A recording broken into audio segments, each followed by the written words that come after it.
safe to say that everyone has peed their pants at least once in their lifetime. Well, at least everyone that I know has. And guess what? I'm going to tell you about my story today. So, have you ever wondered why little kids pee themselves all the time? I don't know either. Looking back over my early years of schooling, I've realized there's like different types of peeing kids. Yep. First off, you kind of have the kids that are owning it, really. So basically, these types of kids pee themselves, realize they peed themselves like on purpose, and then shoot the hand up in front of the class, and then they announce it in front of everyone. So there was always this one kid in class that would do this. And for this, we're gonna call him Denny. Because that's his name. Oh, miss, can I go to the office? Look at all this! Another type of these people are the kids that are nervous and just pee everywhere. So once a week during school, we would have a set time for show and tell. It was meant to be a recap of his whole holiday and all the fun things he did, but during it, he became fidgety. And then his pants changed color. I went to the beach. It was fun. Then I went shopping. It was fun. Then I rolled in some grass. It was fun. Then I ate some ice cream. It was fun. And then I went to... It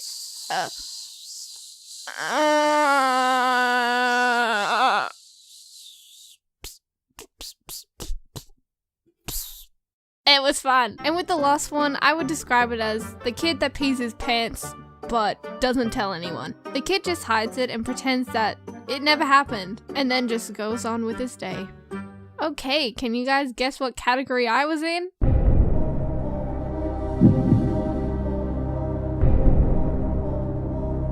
If you guys picked number 1, you didn't get it. I was number 3. Let's move on. This story takes place in the first year of school, and that was kindergarten. When I first started school, my 2 older brothers told me about this thing that I should never do during school, and that was to go to the school toilets. Apparently they were dangerous, dark, cold, cruel, and only people that wanted to die went in there. And well, the main reason was that the toilets were disgusting. And well, you know how kids are.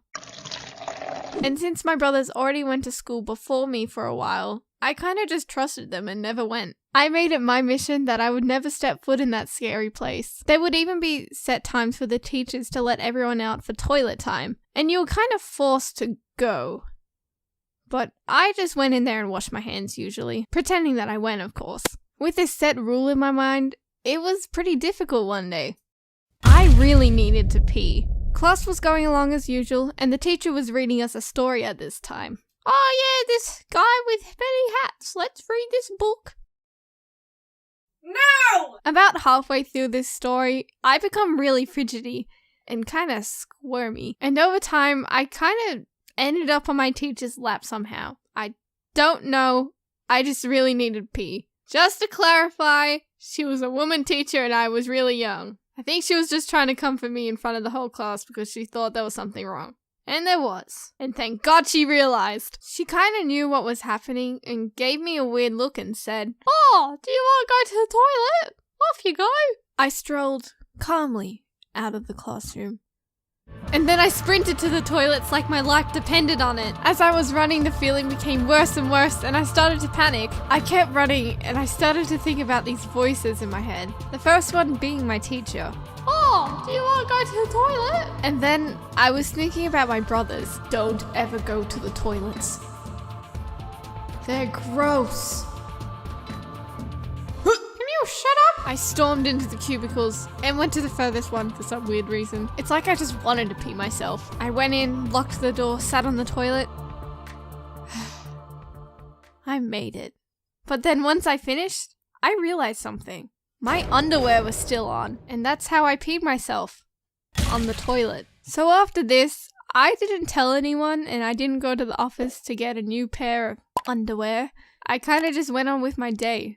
Gross, I know. And no one noticed, and then after school, when I went home, my mum didn't notice, and I kind of just got away with it and never told anyone. Until now. Losing teeth. It's a process we all go through when growing up. We're born without any, then we grow our first set, and then eventually our bodies decides, hey, you're not good enough, and so they replace them with bigger ones. It's something that happens to everybody. It doesn't discriminate. There's a lot of differences, however, in how people lose their teeth. The way I see it, people lose their teeth in one of two ways, naturally or accidentally. Or sometimes on purpose with violent force. Yay, woo, lost my tooth, woo, woo, woo, woo, yeah. Out, out, out, out, out. The people who purposely remove their teeth can often do it in really creative ways, such as, oh, that looks easy. Let me just get my remote control helicopter and tie my tooth to it and see what happens. I'll see you guys later. I never experienced anything like that. Mostly because I was too scared to make it happen, but regardless, I do have a handful of stories to tell. I remember the feeling of losing a tooth, and it would be so exciting. Obviously, it was painful from time to time, especially when eating, but it was always worth it in the end, because you know what came later? The Tooth Fairy, woo! Starring Dwayne "The Rock" Johnson. Most people can't fully remember how and when they lost their first tooth, but luckily, I remember mine quite vividly. My family and I just arrived home from our holiday to the Gold Coast, and this was around the same point in time where I got my pet bird Max. There's a link in the description that will take you to that video. I was just minding my own business, and then I nudged my tooth slightly, and it just fell out of my hand. Like, what? Keep in mind, this was my first time this ever happened to me, so I could have reacted in terror like I imagine a lot of kids would. But instead, my eyes lit up with joy. I ran around the house, jumping up and down, screaming with excitement. This was the beginning of me starting to look like Phil and Lil. I can't even begin to explain why, but having this sudden gap in my teeth filled me up with so much pride. I would eat lollipops with my teeth clenched, and the lollipop stick was poking through where my tooth used to be. Ha! Yep. I thought I was cool for doing this. In fact, I feel like losing a tooth is one of the biggest accomplishments a kid can show off at school. I'm not kidding, literally every kid I knew at this age had to announce it to everybody like nothing else mattered. Oh guys, take a look at this, I lost my tooth on the weekend and it looks so sick. Oh well, I'm sure you don't have a good story. I lost mine at the pool and it's still at the bottom of the pool. I do not believe that for a second because I see all your teeth in your mouth. Children, have a look at my mouth. I lost 2.5 teeth. Oh my god.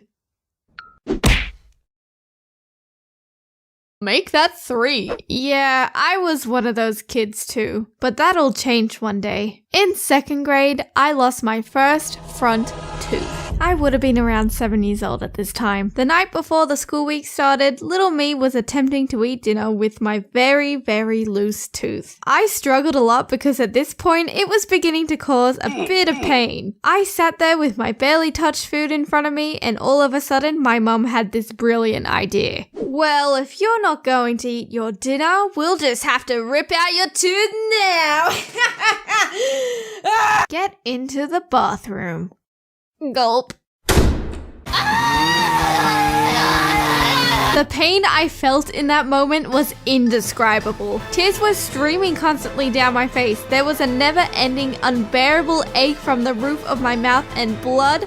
Oh my god, lots of blood.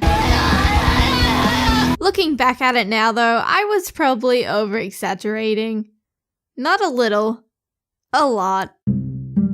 Okay, let's get this tooth out for you.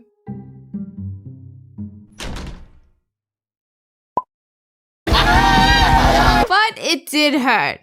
Trust me, please. The next day, I made it my goal to avoid talking. To avoid opening my mouth in general, actually. So that no one would notice this massive hole in my mouth. This didn't last long, though. Someone tickled me, and my hideous smile was on display for everyone. Ew. And do you know what the worst luck ever is? Losing your front teeth at the same time. And do you know what is even worse luck? Losing both front teeth at the same time during school photo time. That is a big oof. Okay, smile please, Jess. I said smile. Something that I thought was really cool at the time was that my best friend and I would lose our teeth at the exact same time, which is kind of creepy thinking about it now. And not just losing any random teeth, we would lose the same teeth at the same time. One of us would rock up to school and be like, Hey! There were also those cool kids that would lose their teeth on purpose during class just to get out of it. Sometimes I desperately wanted to be that kid during primary school, but that time never came. Until high school. Except unfortunately, it happened during my lunch break. My friend asked me if I wanted a lolly, or candy, whatever you want to call it, and I was like, sure, why not? Why would I turn this offer down? Num num num num.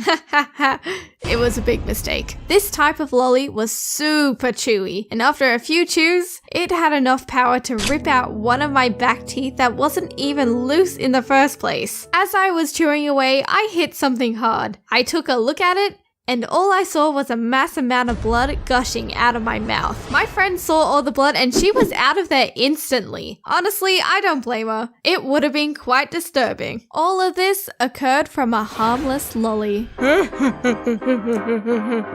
to change the topic so suddenly, but is it just me or does the Tooth Fairy not get nearly enough credit? Compared to Santa Claus and the Easter Bunny at least. A fairy supposedly flies into your house, takes the tooth from under your pillow, don't ask how they manage that, and then leaves you money. Where's the magical backstory that every kid knows about? Where's the fun songs or the traditional celebrations? All the Tooth Fairy gets is this embarrassment that I referenced earlier. Don't even get me started on this mess! Whenever any conversation about the Tooth Fairy came up during school, there was always one question that would be discussed every time. So how much money do you guys get from the Tooth Fairy? Oh yeah, I get $5. I get $20, no big deal, lol. I get $2. Wait, is the Tooth Fairy ripping me off? Other than the stories I've already spoken about, the remaining teeth I have lost have pretty boring stories to go with them. I have never had any sort of fear with going to the dentist either. I know it can sometimes be interpreted as a big scary place where your teeth are drilled into and ripped apart, but nothing ever gave me that impression. I guess the reason behind that could be that I was never really into sweet foods to begin with, and therefore I wasn't concerned about cavities. I've learned my lesson that lollies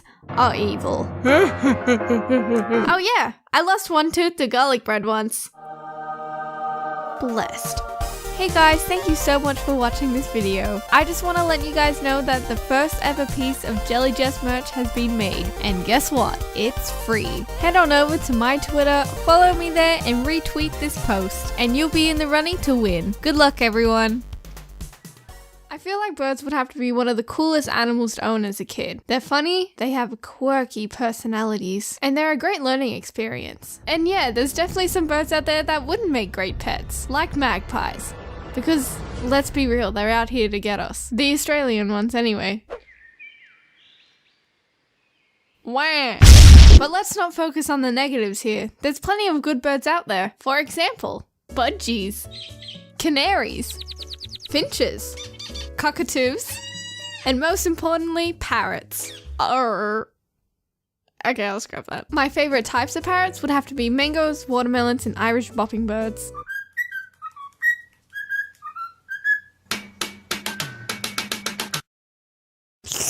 Memes. Birb memes are revolutionary. Let's quickly see what they're all about. Bro, close your eyes. Okay, bro. What do you see? Nothing, bro. That's my life without you, bro. Bro.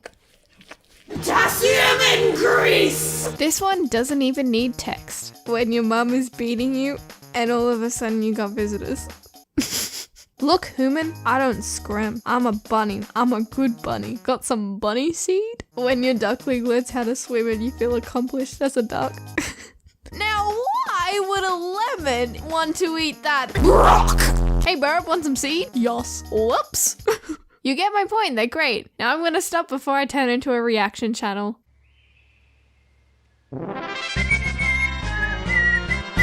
When I was a kid, the type of bird we had was a cockatiel. And remember when I said there were good birds and bad birds?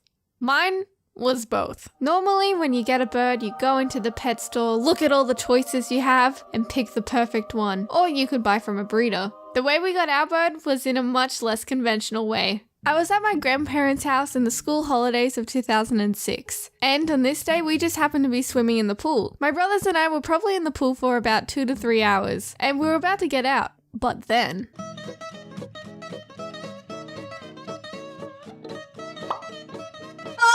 This random colourful bird just flew down to us and tried to drink the pool water. At this time, I had never seen a bird like this before. He had a bright yellow face with bright orange cheeks, and his whole body was covered in grey and white feathers. And of course, you can't forget the yellow mohawk. My brother held out his hand towards the bird, and it just happened to climb on him. So he helped the bird drink the water properly, since he couldn't reach it properly from the edge. The bird seemed tame.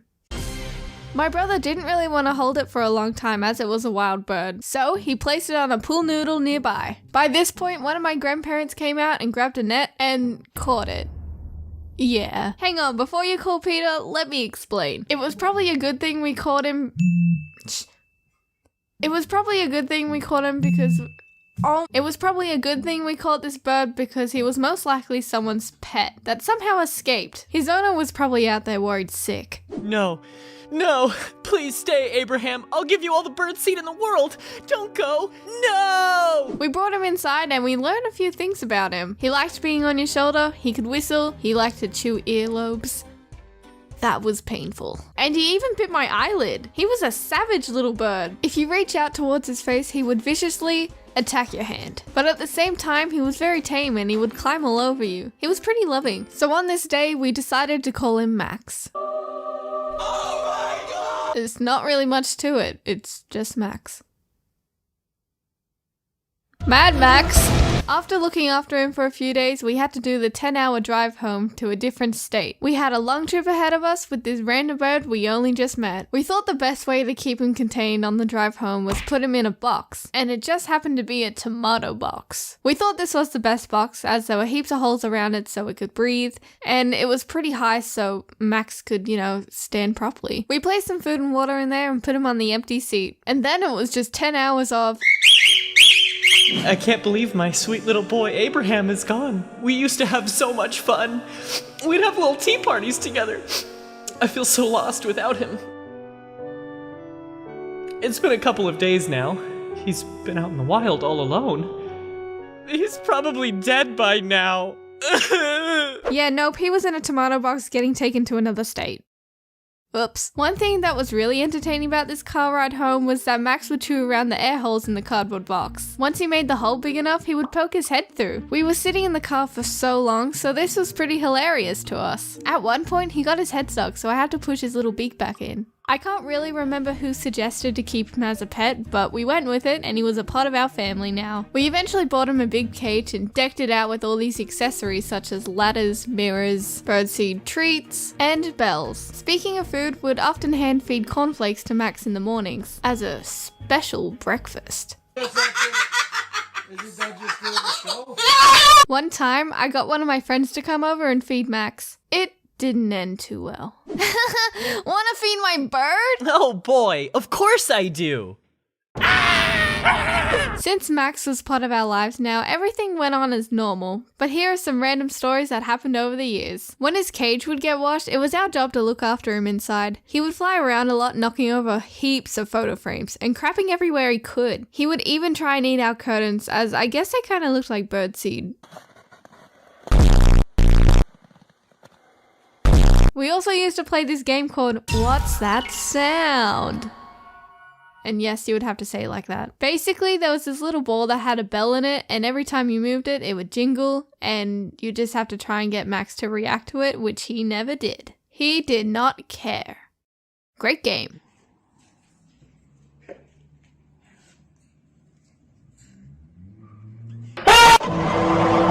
One night, I was asleep in bed, just dreaming.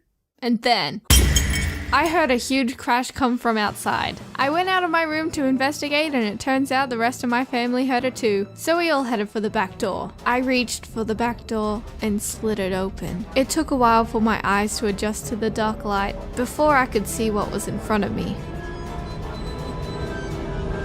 It was just Max. His cage was on the floor and the roof was off, but he didn't fly away. He was just sitting in there squawking to get our attention. He was clearly scared of something. And that's when we saw a ghost.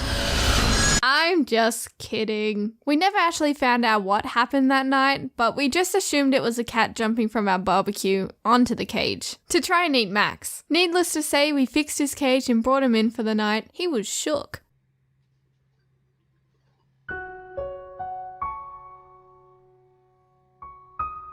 When we'd go on holidays and couldn't bring Max along, we would give him to our neighbor. They were normally pretty good at looking after our pets. They would feed them and entertain them. However, one fateful day, they took him out of his cage and cleaned it when we told them it didn't really need to be cleaned. I guess they were trying to do something nice, but you know. Something bad came from this. When he was let out of his cage, he flew outside onto a huge tree. Basically, they just let him escape. To this day, I am still confused on how they got him down from the tree, because he would either try and bite you, or he'd get scared, or he'd just fly away. I don't know how any of those things didn't happen. Come on, Max, get down from there. Every single morning, we'd wake up to Max singing some tunes and some random chirps that we did not teach him at all. He just made up his own song, basically. He was a very intellectual bird. He was a very confident bird. Let's just say that. A lot of the time, he would stand in front of his mirror and wolf whistle, and say the phrase, pretty boy, a lot. Yeah. Like I said, he was a pretty smart bird, and whenever he needed his food or water refilled, he would scream until someone came. And yes, this was definitely annoying from time to time, but it made our job easier. We always knew he would never go hungry. About 4 years after bringing Max home, there was a quiet day. We didn't hear him chirp like usual. There was no chirping, whistling, no screaming, and no singing. It was complete silence. That day, we found him at the bottom of the cage, not moving. Max had died that night. We don't know the cause of death, but we assumed it was old age, as we didn't know how old he was when we first got him. Max was a good bird. I'm glad that all those years ago that we just happened to be in the same place at the same time. If our paths never crossed, he could have just died out there in the wild.